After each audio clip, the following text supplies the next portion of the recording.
Shall we begin? Why not? Welcome to Frankie Sense and More. It's like she's got a whole lot of goodness for you with a little bit of sass. Frankie, did you just say... She sure did. Not to mention, along with... Whoops. Join us now as Frankie Picasso and her new co-host mix it up with authors, musicians, and interviews with world-changing people. Let's begin, pal. Okay, let's begin now, because it only makes sense.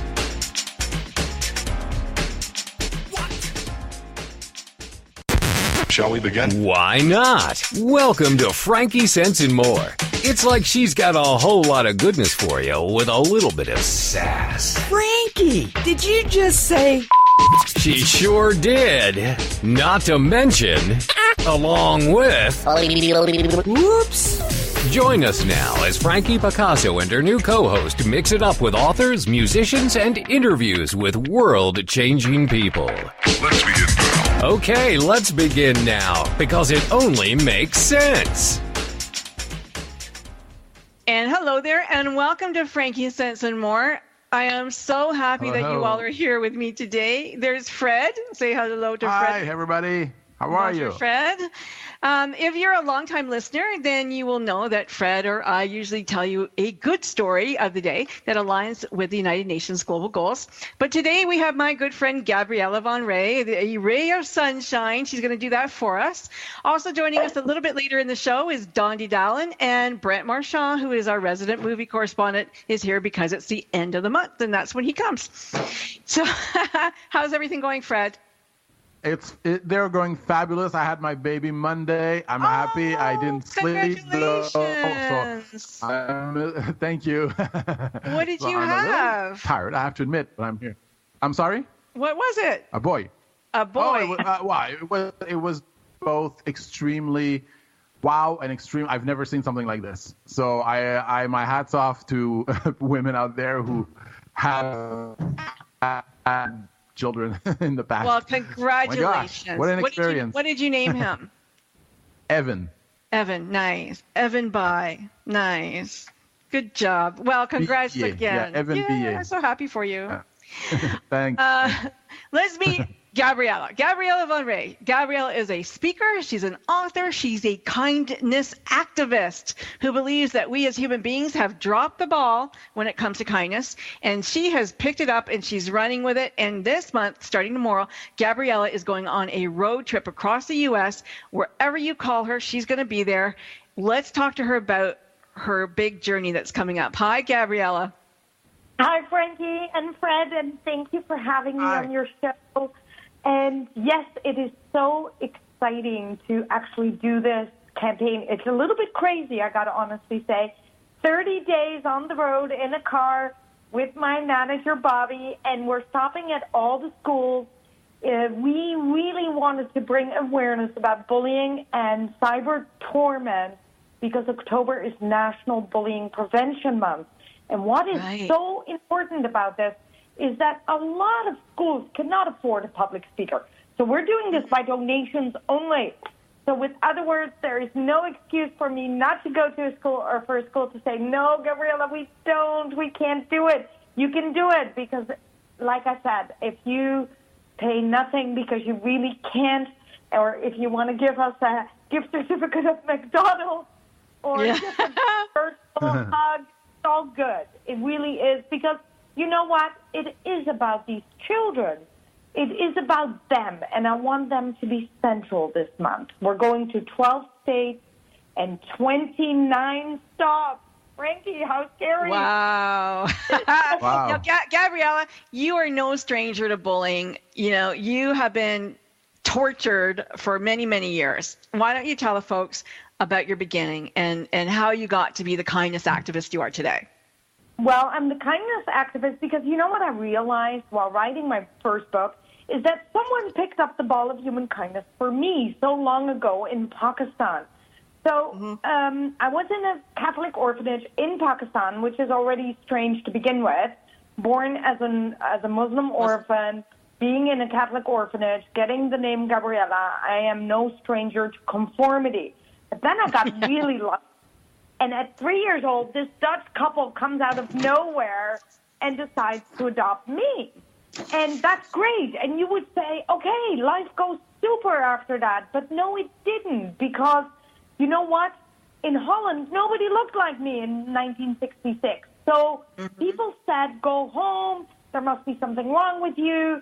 They didn't really know what the word adoption meant. So I got a lot of, bullying at school. And not only at school, but in my household too, in the family, because it's not easy for my parents at that time to keep saying, she's adopted, you know. No, she's really our kid, you know. They're Dutch, tall, blonde, blue-eyed. They don't look like me. I think they look more like you, Frankie. No, I'm not blue-eyed. But you know what? Like, you didn't only get bullied by children, you got bullied by your teacher too. Like, I got adults bullied were by not my kind. teacher because my teacher really didn't understand who I was, and she kept thinking that this little child just kept lying to her by saying, I'm Dutch, you know, and this is my cousin. And, you know, it's true, I didn't look like them. But she was a little bit short-sighted with calling me a liar in front of the classroom, and I kind of stood up for myself. And I guess But your adopted family wasn't very kind to you. And like you told me before that your adopted parents, they had not seen you before they adopted you. And so when you showed up looking as you did, even though they knew you came from Pakistan, you know, your hair had been cut, I guess, for lice or whatever. And they just, and you had a lazy eye, and you weren't, you know, this picture of the baby that they thought they were going to get. And so they were very disappointed in you, and they made you know that all the time. I think children really feel more that they understand in words. And so I understood that I failed their expectation. And this is one of the biggest messages I have out there for all children, adopted, foster care, any child. Even if you have biological parents that you live with, it doesn't matter. At some point, you're going to feel like an outcast. And I'm here to tell you that it is more than okay not to belong to a group, whether that's school, whether it's in your workplace, or whether it is in your family. Stand up for who you are and what you are, and please stop apologizing for who you are. And I teach ownership of one's uniqueness. Yes, please, Fred, tell me. No, you said that you stood up for yourself. You stood up to the teacher, and you stood up for yourself. How did you do that? I mean, there are many ways you can stand up for yourself. You can stand up for yourself through violence, or you can stand up for yourself through words. How did you do that, and how would you advise the kids to stand up for themselves today? I always say to kids, there is something we have. We all have this incredible thing called might, the power that we have inside. And often that might comes from the adversity that we've gone through. But we all have it. So that child that feels that life is totally unfair and that they don't know how to express themselves, I always say, if you just get up quietly, take that deep breath, and then talk. Don't shout. Sometimes our voices, just kind of jump the gun. But I always say breathe. Just breathe. Give that full second to breathe and come for that place where you know that there is nothing wrong with you. Don't react, but just say and state your case and say, teacher so-and-so, I believe you are judging me. Please don't come from that angle. This is what I mean. Reiterate calmly who you are and what you are. Not defending and not reacting. Very hard to do, but when I'm in the assemblies, I show them. I show this. We do this exercise together, and it is so beautiful to see the children actually understand what might is. And you're so tiny, so might from you. Yeah, 4'11". Yeah. Shouldn't bullying be like studied, not studied, but questioned in school, like through teachers? You know what I mean? I just feel that we're starting to really talk about it now, but it's not. I mean, not right now. It's just crazy. We have cyberbullying. We have physical bullying. I don't know. Do you think it should be Like taught? Yeah, taught, how to protect yourself and... Well, I believe it's not bullying that needs to be taught. It's kindness. We need to come back to a couple of things, which is etiquette. We have no etiquette. So the etiquette of how to behave online, how to behave face-to-face, is truly missing in our society. I believe every teacher, every person, you guys, everyone is born with innate kindness.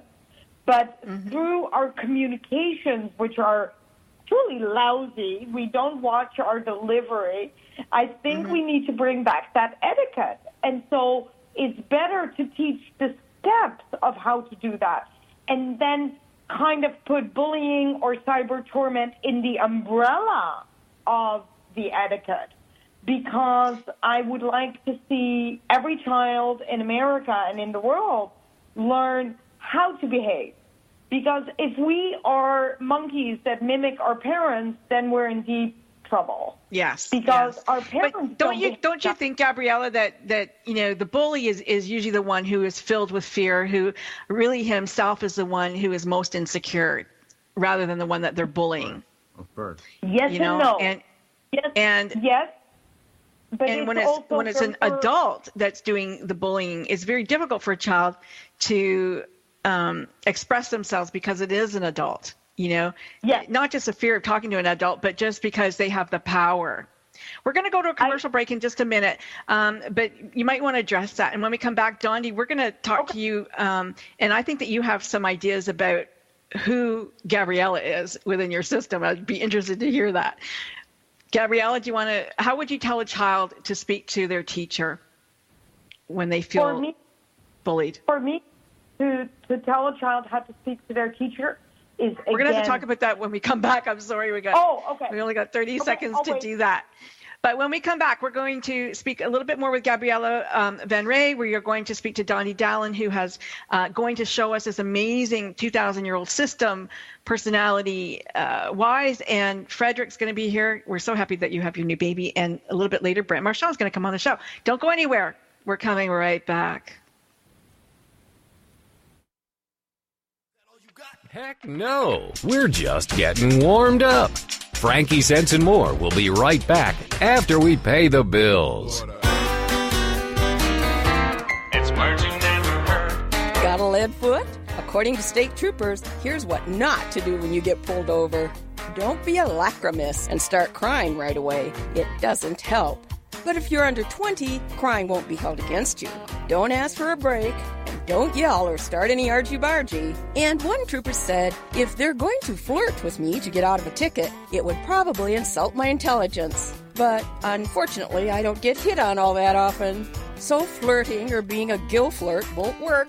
Did you know that 15% of all drivers get 76% of all traffic tickets? And the odds of winning if you challenge a traffic ticket in court are 1 in 3. So what should you do when you get pulled over for speeding?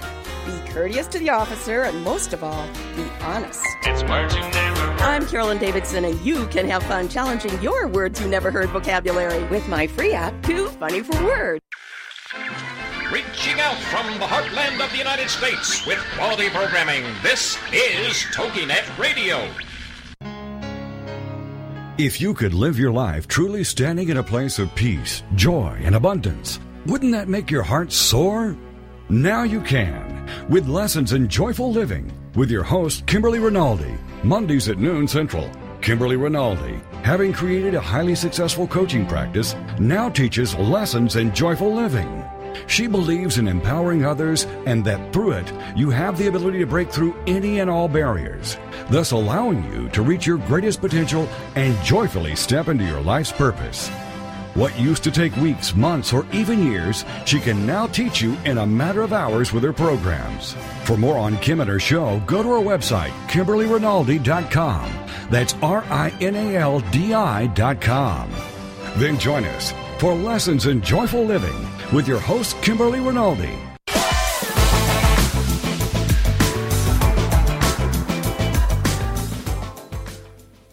And the gang is still here, and you're here too. Thank you so much for sticking around. You are listening to Frankie Sense and More, and I am your host, Frankie Picasso. Coming up next, Dondi, Dondi Dahlin, she is a published author. She's written 2 books, award-winning public speaker, internationally acclaimed dancer. She dances, she's an actress, she's a teacher. She co-wrote the book Little Book of Energy Medicine with her mother, Dawn Eden, and she heads the teacher program at the Eden Energy Medicine Certification Program in Phoenix, where she also teaches public speaking. And for the last 13 years, she's been teaching the 5 elements at the Omega Institute, that wonderful place in New York, and at the various Eden Energy Medicine workshops around the world since the 90s. So she's very well versed in what she writes about. And Dondi, welcome. And I'm so excited to have you here. Thank you. I am just thrilled. I have loved listening to this conversation. So I'm excited to dive into it. This is such a great topic. So your book, let's talk about the 5 elements for a moment, and then we're going to weave them into what Gabriella has talked about too, because I know that you wanted to talk about that. So the 5 elements is an ancient Chinese wisdom system. Is that correct to say? Yes, that is correct. So the 5 elements is over 2,000 years old. It's both a health system and a personality type system. It was written into medical text by Chinese physicians over 2,000 years ago. And basically the 5 elements are used as metaphors. They are water, wood, fire, earth, and metal. And each person falls into 1 or 2 of these personality types. Usually it's a 2-type combination. And once we know what a person falls into and what other people fall into, especially under stress, because they'll default to 1 under stress, then we can start to see patterns in their life, how they act, how they react, why somebody does what they do. And immediately it starts to take the personalization out of life. So we don't say anymore, why did he do that? Or why did she do that? Or something's wrong with her, or something's wrong with me. It suddenly brings a global awareness that we are all here. We all have struggles. And when we do have struggles, we all have a different vibration of how we relate to those struggles. And so it brings great understanding and compassion. Oh, I love it. Now I went through the book. I did read their whole book, and I did the tests, and I figured out hopefully what I am. And I realized that, a lot of the questions would have changed in my 20s, in my 30s, and my 40s. So my question to you is, if today I'm, would if I'm an earth, I guess I'm an earth and wood. They're maybe 3 points apart. So would that have changed throughout my lifetime, or would just the combinations kind of have changed? So probably just the combinations are changing. Chinese physicians and theorists and scholars believe that we are all born with our dominant element and oftentimes our secondary element, and that doesn't change through life. However, we do go through different phases in life. So if you're a wood and an earth, which is a beautiful combination, by the way, because it's very strong but also compassionate. The wood sometimes will come forward. In other situations, the earth will come forward. And as we get older, if we are really looking at who we are, how we navigate life, who other people are, and this really matters to us, then we notice that we start balancing all our elements. So even though you'll remain an earth and a wood your whole life, the fire starts coming in, the metal starts coming in, because we have more compassion for people, hopefully, as we age and we evolve. It's funny because sorry, Fred. Go ahead. Gabriella said to me the other day, Dondi, she said, I find you refreshing, Frankie, because you're the most direct person I know. And nobody's ever said that to me before, that I was direct. Well, direct is a flagship of a wood type. Yeah. They're like pink. A little direct. Yeah. Yes. Oh, it's good. But I think I'm direct and compassionate at the same time. Yeah. And so there's You're not your harsh. earth. You're not harsh. She's not harsh. No. So speaking of our Gabriella, you listen to her speak. How would you know, without going into the testing, who somebody is? Can you tell by their body movements or the way that they speak? How would you know, Donnie? Because you're very well versed in it. Yes. So when you are versed in the 5 elements, you can see immediately how someone walks, how they move, how they gesture, the shape of their face. And a lot of people in the 5 elements will do face reading to figure out what kind of element a person is. As far as Gabriella today, I'm just listening to her. I can't see her, so I'm listening to the tones of her voice. I'm listening to the words she's choosing. I'm listening to the excitement behind what she's saying. And, Gabriella is on an exciting path going across the country and talking to schools, so her fire is really coming out. And sometimes when people are on stage or in the limelight, they will have that burst of fire behind them, which is full of excitement and positivity and moving the world forward in a joyful, compassionate way. Fire is a beautiful thing. I also heard earth, because earth is the compassion. But when she spoke about might, Gabriella, when you spoke about might, that is very wood element, the courage, the might, the ability to take a breath, be calm, and come from your center with honesty. That's very wood element. And when woods are balanced, it is so beautiful. You're in awe of these wood people who can come from their center place, from their heart, from their authenticity, and then allow that feeling to come out of their mouth through words. That's very wood element. In loving relationships, are there personalities that fit better than others? You know what I mean? Yes. And what are the personalities that usually do not fit? Yes.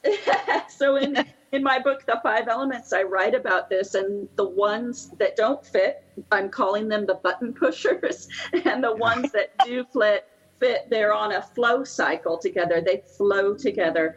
And it's funny with the button pushers. I'll tell you, you've probably had this experience in your life where you will be around someone, maybe in a room with someone.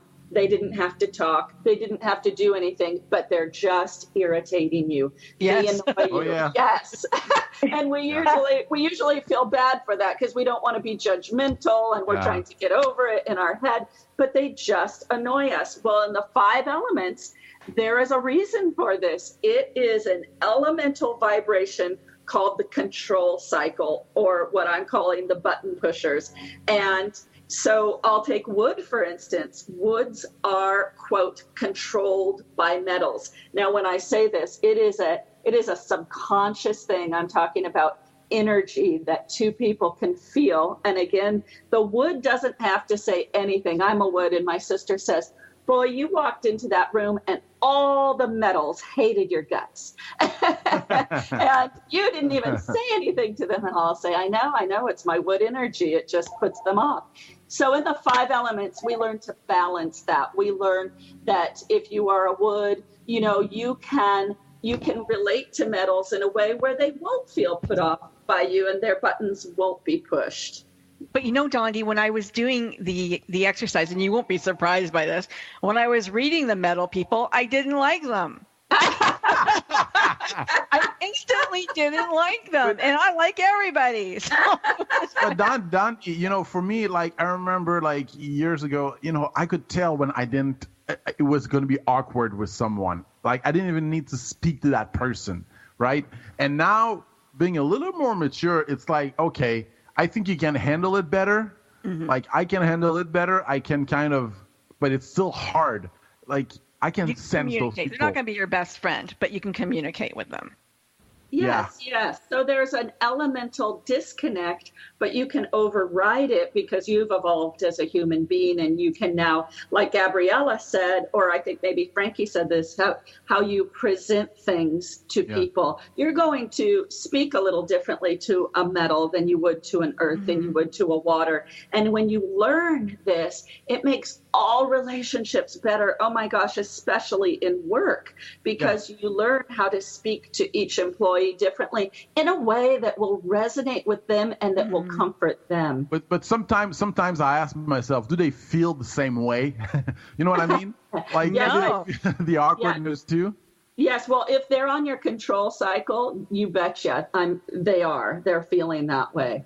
And like you asked, there are elements that also flow together. So when you've been in a situation and somebody is near you and they haven't even spoken to you yet, and you're thinking, wow, I like that person. I feel good about that person. It has nothing to do with what they look like. It has nothing to do with what they've said, but you feel good around them. That is the flow cycle. Two elements flowing together, and it's an elemental vibration that is more in the energy than what we can see. And I know it's hard for people in the West to really understand energy, but this is alive in the East, where it's from, in China. This is how people relate to each other every day when they work in the 5 elements or study the 5 elements. And within the elements, like you have a yin and yang in there. So there's some who are a little bit more one way than another way, even within the elements, correct? Absolutely correct. So what Gabriella and Fred were saying about you, Frankie, is that you're a wood, you're direct, and it sounds like you say things as it is, but they were saying you're also soft. Well, you're probably a yin wood. Yin people are soft. Yin people know how to buffer their words. They know how to be gentle, even when they're being direct. And then you have your other element of earth, which is going to bring in compassion. So it's a brilliant combination. Like I said, it's very powerful and strong, but also gentle and compassionate. What could be better? It's fantastic. We're going to go to a commercial break in just about a minute. When we come back, we're all going to be able to speak. And Gabriella, I know that you can't wait to ask some questions. And you also mentioned in the book, Dondi, about how children, how they're a little bit different within each of these personality types. And so maybe we can talk to Gabriella about that as she goes to speak to children, and maybe she can think about that. Wonderful. While she's doing that. Yeah, that would be cool. And Fred, we'll find out what Fred is. Do you have a clue? Do you think, Dondi? Oh, yeah. Well, okay. Dondi, you'll have to talk a little bit more, maybe. And he just had his baby, so he's in a whole different phase. Yeah, he is. Okay, folks, when we come back, don't go anywhere, because we are coming back with these fabulous, fantastic guests. We've got Gabriella Van Rij. We have Dondi Dahlin. Frederick Bai, my co-host, is here. And, of course, I'm your host, Frankie Picasso. It's Frankie Sense and More. And you want more, so stick around. Frankie Sense and More will be right back after we pay the bills. It's words you never heard. Got a lead foot? According to state troopers, here's what not to do when you get pulled over. Don't be a lachrymous and start crying right away. It doesn't help. But if you're under 20, crying won't be held against you. Don't ask for a break, and don't yell or start any argy-bargy. And one trooper said, if they're going to flirt with me to get out of a ticket, it would probably insult my intelligence. But unfortunately, I don't get hit on all that often. So flirting or being a gill flirt won't work. Did you know that 15% of all drivers get 76% of all traffic tickets? And the odds of winning if you challenge a traffic ticket in court are 1 in 3. So what should you do when you get pulled over for speeding? Be courteous to the officer, and most of all, be honest. It's words you never heard. I'm Carolyn Davidson, and you can have fun challenging your words you never heard vocabulary with my free app, Too Funny for Words. It's the Fitness Minute with fitness expert Annette Hammond. It's simple. It is calories in versus calories out. If you want to lose weight, you need to take in less calories than you're burning through exercise. Being aware of how many calories you are consuming is vital. Not all foods are prepared equally. Eat this, not that. Reports that a Chinese chicken salad from California Pizza Kitchen has 617 calories, while Applebee's Oriental Grilled Chicken Salad has 1,290 calories. That's over a 700-calorie difference in very similar salads. On the Border guacamole with chips has 660 calories, while Chili's hot spinach and artichoke dip has over 1,600 calories. Who would have thought that you can save over 1,100 calories by choosing the chips and guacamole? Be aware of the calories, make good choices, and enjoy your eating. For the Fitness Minute, I'm Annette Hammond.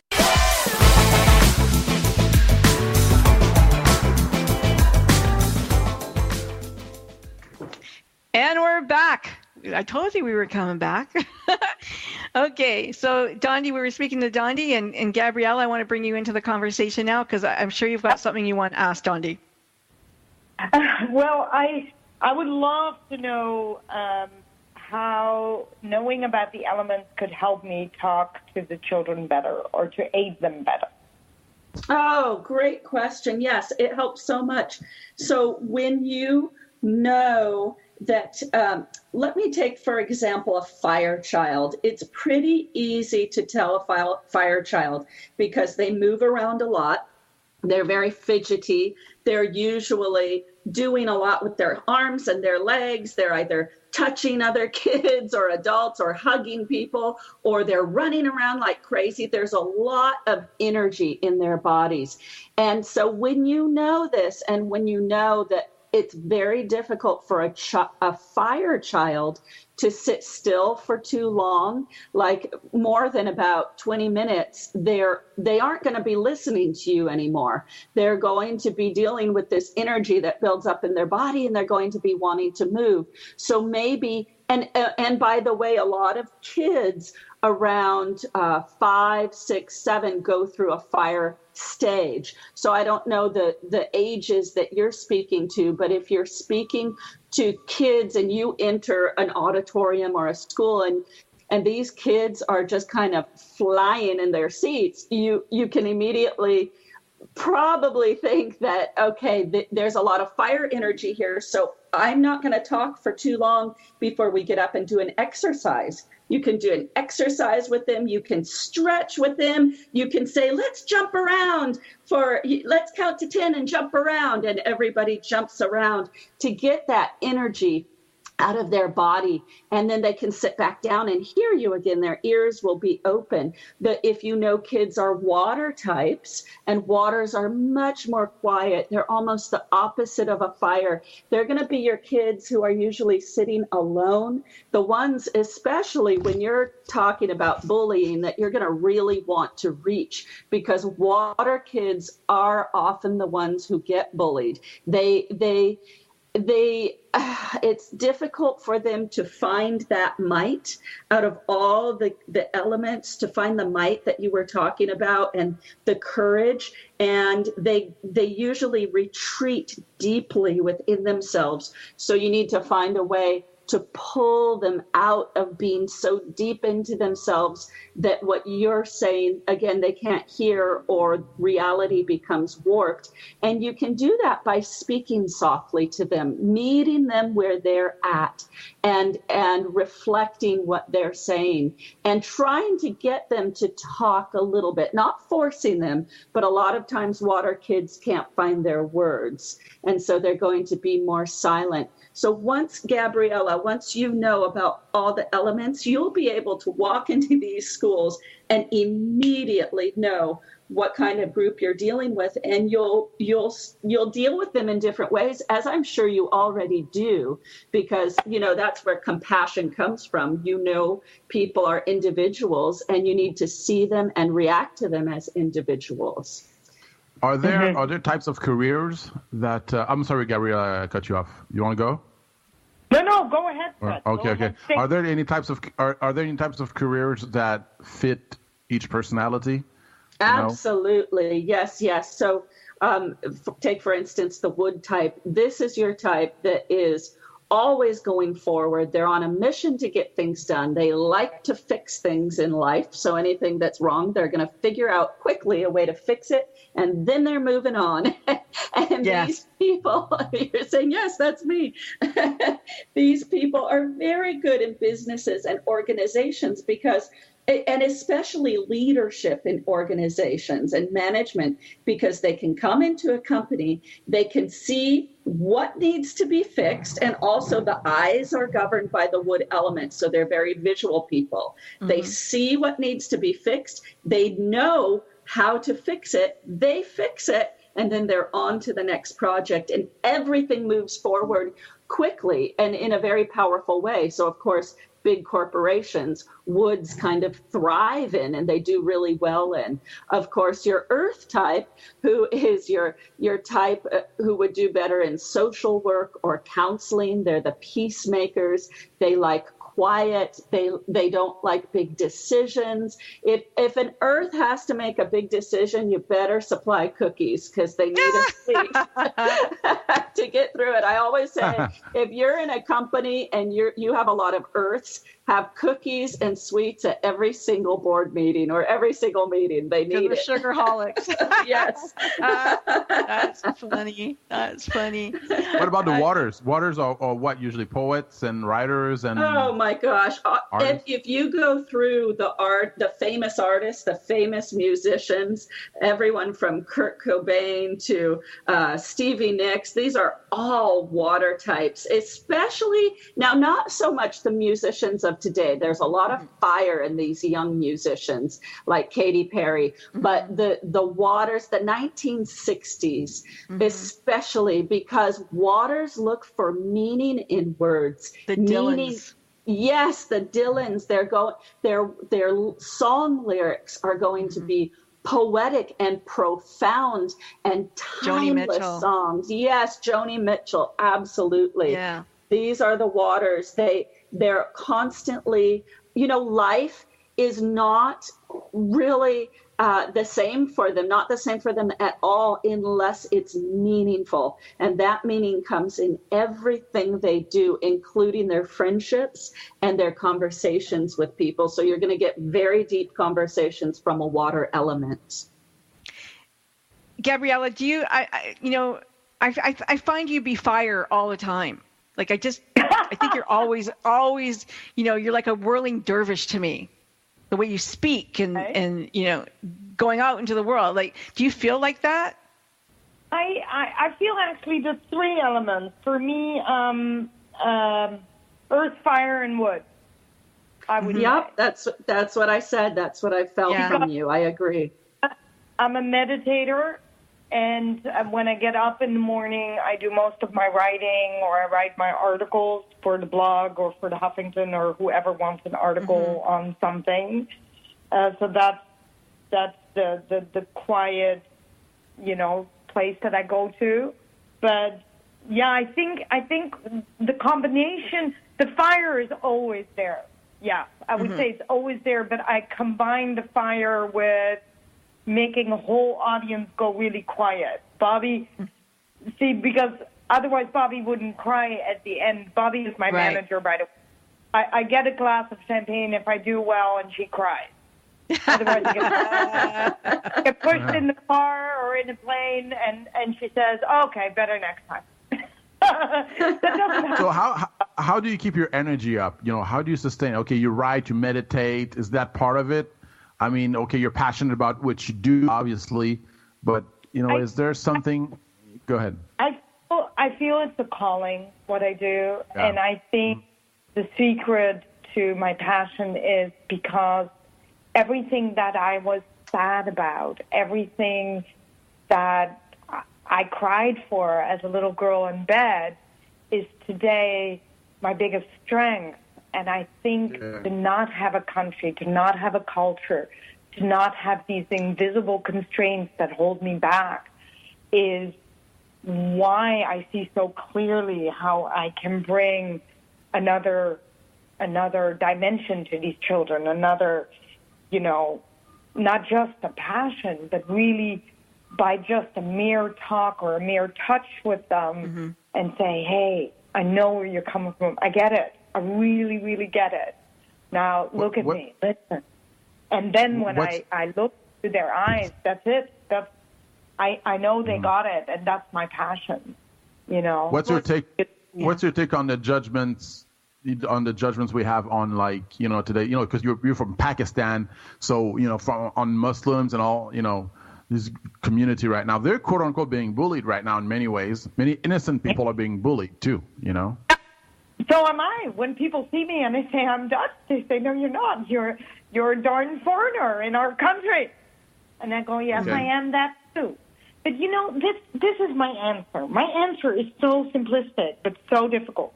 Nobody strikes another human being coming from a positive place. That's my favorite quote. It's my own quote. Nobody strikes another coming from a positive place.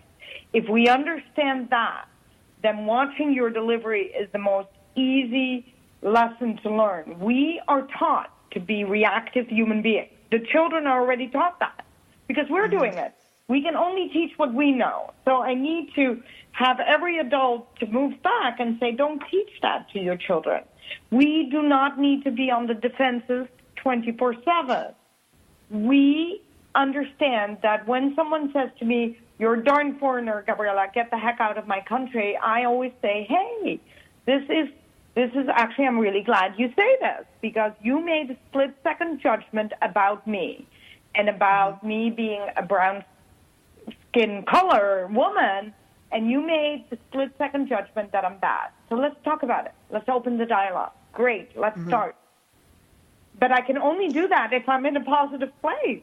If I have a bad day and I barely slept, I cannot react like that, Fred. Then I am human like everyone else, and I say, hey, buzz off, or I say something worse. That was the friendly side of buzz off. Right, Frankie? Yeah, exactly. I mean, it all makes sense. I mean, instead of, like, first of all, why do people have to make judgments anyway about you? Who cares what country you're from? And why do you have to go home? And where do they want you to go to? They don't even know. They're insane. So that's really what we need to teach. We need to teach that. We need to teach that, labels aren't necessary. I mean, I taught my children that you never fight and call somebody a name, because you can't take the names back, and they're always going to stay there like they stayed in you, Gabriella. They're always there for you. Whether you can handle them today or not, they still hurt. There's still a part of you that hurts from those name callings. So, and that's just, the same with the bullies that you're going out to talk about with the children today. So, it's unnecessary. It's unnecessary. We need to learn to respond rather than react. And that's something that I learned, maybe even just as 10, 15 years ago, I had to learn how to respond instead of be reactive to stuff that people said to me. So that's a skill, and that's a skill that we can all learn. We're going to go to a commercial break. I'm sorry. Just, you can hold your thought, though. Going to go to a commercial break. When we come back, we'll let Gabriella finish her talk, and then all of us, we're going to go to the movies. Brent Marchand is here. If you have seen Sully or Snowden or The Queen of Tatwe, we're going to talk about those movies, and feel free to jump in. And we're coming right back. Don't go anywhere. And do I have Matt or Karina with us right now? Okay, great. Thanks.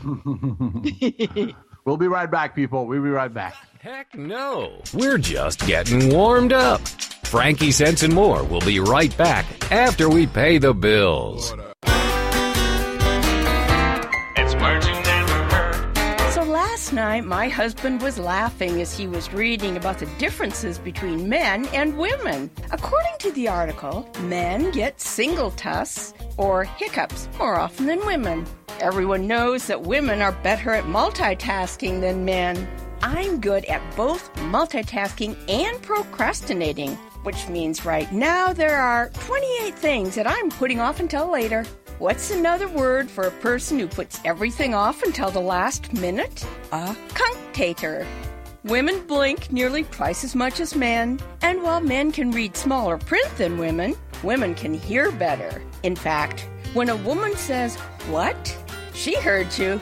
She's just giving you a chance to change what you said. It's words you never heard. I'm Carolyn Davidson, and you can have fun challenging your words you never heard vocabulary with my free app, Too Funny for Words. It's the Fitness Minute with fitness expert Annette Hammond. Spring and summer are great times to go green. Choosing to eat green vegetables and fruit on a daily basis is a fantastic idea. Whether it's asparagus, lettuce, spinach, or artichokes, green produce is a wonderful choice, full of essential nutrients. Green beans, broccoli, edamame, and avocados are delicious and very nutritious. Cucumbers, peas, and peppers contain lutein, which helps protect against cataracts and macular degeneration. Green fruits like grapes and kiwi not only taste delicious, they're full of antioxidants. Leafy greens are also excellent sources of folate, a B vitamin that helps reduce the risk of birth defects and helps keep our hearts healthy. So next time you're grocery shopping, choose fresh green vegetables and fruit and go green. For the Fitness Minute, I'm Annette Hammond.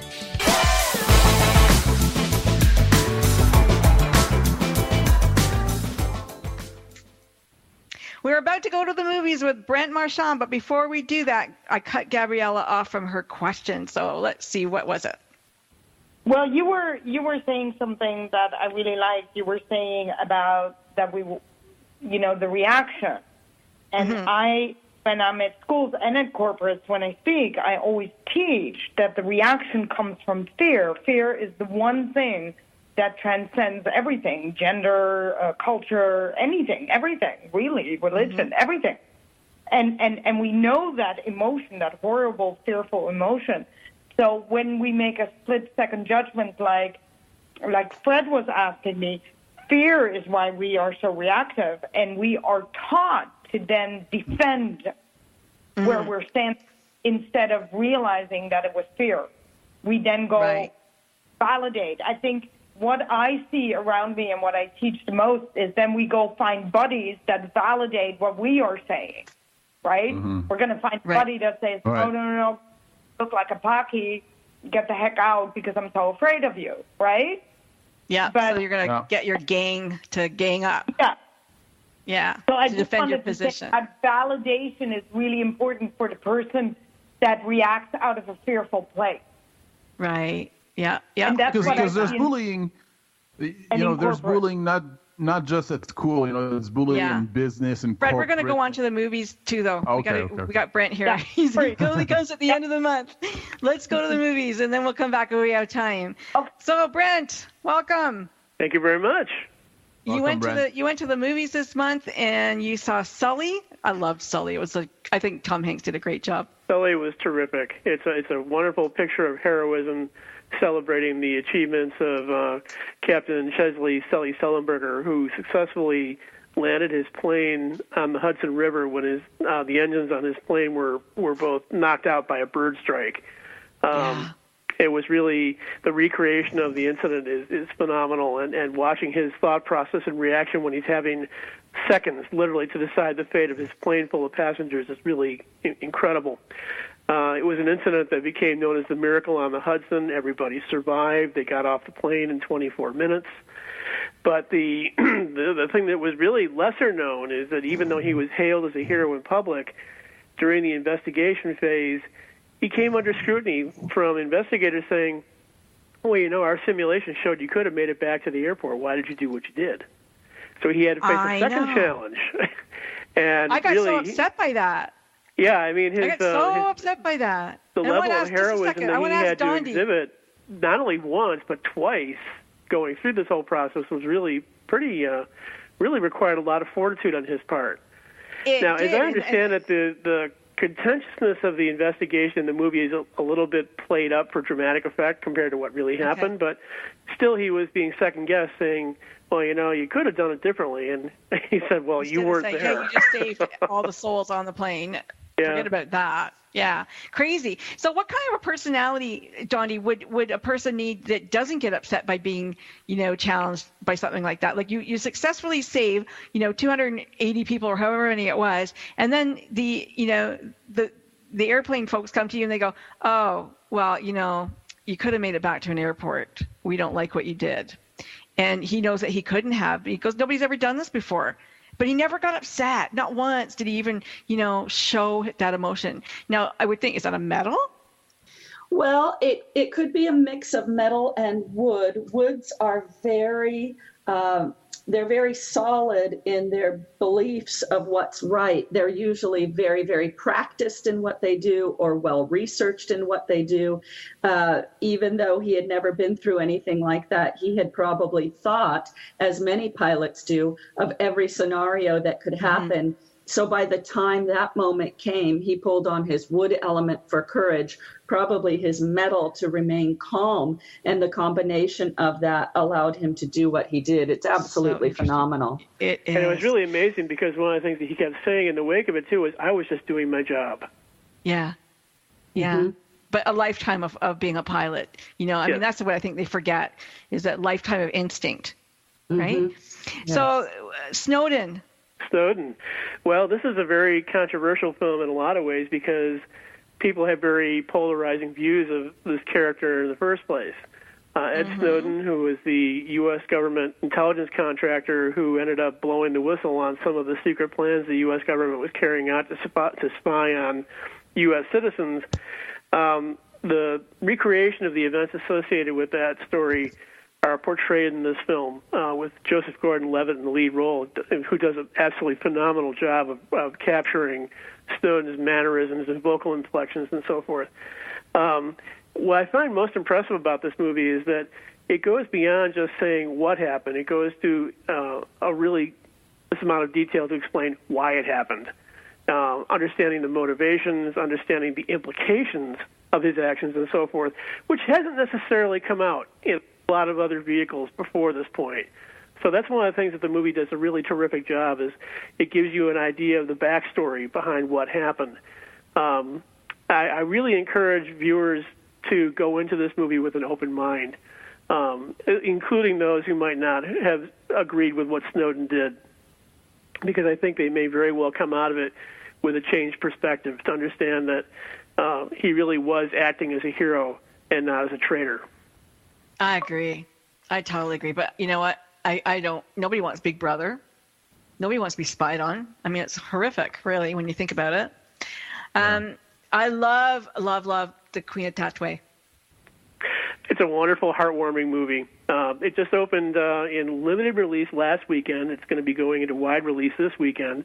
It's a movie from Disney, and it tells the inspiring story of a young woman from the slums of Katwe, Uganda, who rose to become a national chess champion. It's inspiring. It's emotional. And it really just a wonderful, good story, especially for like impressionable young minds, for people who are looking for some inspiration to help them, live out their own dreams, follow their own goals, and so forth.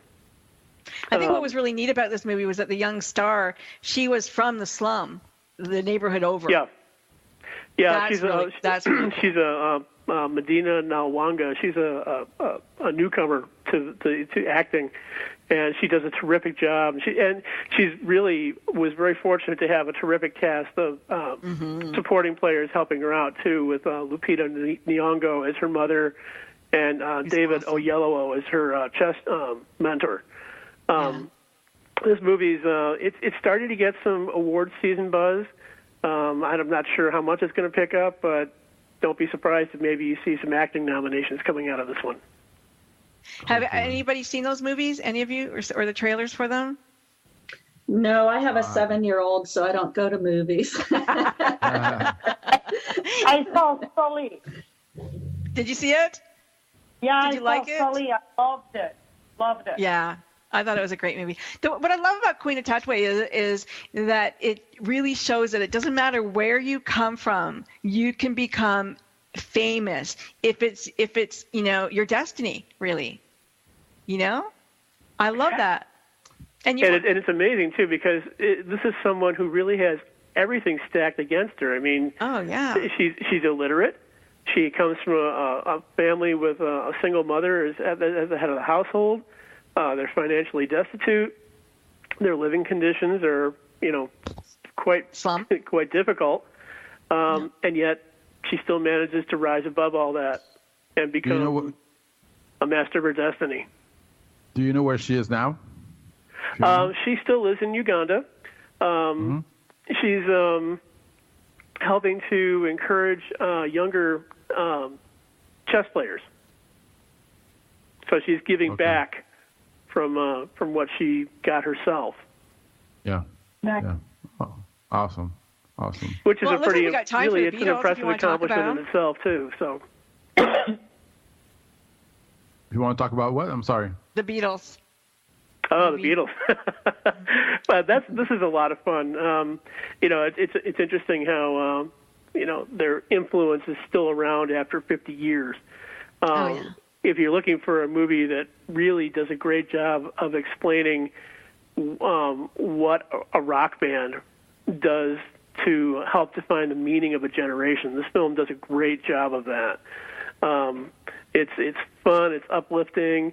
It features current interviews from people who were fans growing up, like Whoopi Goldberg and Sigourney Weaver and Elvis Costello, talking about their impressions of what it was like to grow up with this band that was just came out of nowhere seemingly and ended up taking the music world and the cultural world by storm. Director Howard has done a terrific job here. It's fun. It's upbeat. It's enjoyable. Gives you the backstory. Fred only knows Michael Jackson, but you know the Beatles, Fred? Well, I know the Beatles. I have to be honest. I don't listen to the Beatles. I like John Lennon though. I really love John Lennon. Okay. And yeah. So it's not the movie's not playing terribly widely, but it is available for streaming. So if it's not playing in your market, I would recommend going to Hulu.com and you can see it on there. I mean, the Beatles. I remember. I was 8 years old. It was the Monkees and the Beatles, and you wore your white go-go boots, and you just watched Dick Clark, and you danced to the Beatles. I mean, they were phenomenal. There wasn't anybody that didn't know their music or could sing their songs or anything. Like to think that that they're still like John is still going and Ringo's still going or Paul's still going strong and playing. It's pretty incredible that musicians. I always wonder who was bigger between Elvis and the Beatles. Nobody can give me an answer. I mean, who was bigger? Bigger? It's a different generation for me. Different generation, really. Yeah, it was a different generation for me, even because I think it was a case where Elvis got the ball rolling, but then the Beatles took over and transformed it. Okay. So they really sort of played different roles in terms of how they shaped the way rock music evolved. Because really, I think the question is who's bigger, the Beatles or the Stones?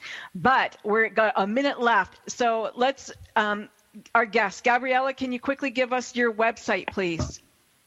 It's Gabriella.global, and the initiative is called the Dare to Be Kind campaign. It's #Dare to Be Kind. Thank you. Dondi. Yes. Excuse me. Yes, everybody can take the quiz and find out their element at learnthefiveelements.com, learnthefiveelements.com. And the book is The 5 Elements, and it's out, and I hope everyone loves it. It will sweeten your life in ways you least expect. I loved it. Brent, again, Awesome. Thank you so much for showing up. Dondi, My pleasure. Gabriella, Thank great you. to have you two here with us today. Thank and Fred, of you. course, thank you so much for being my co-host. Awesome.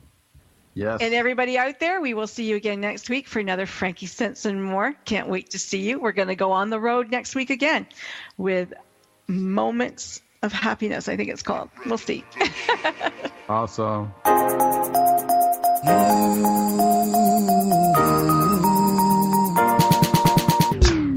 Shina, you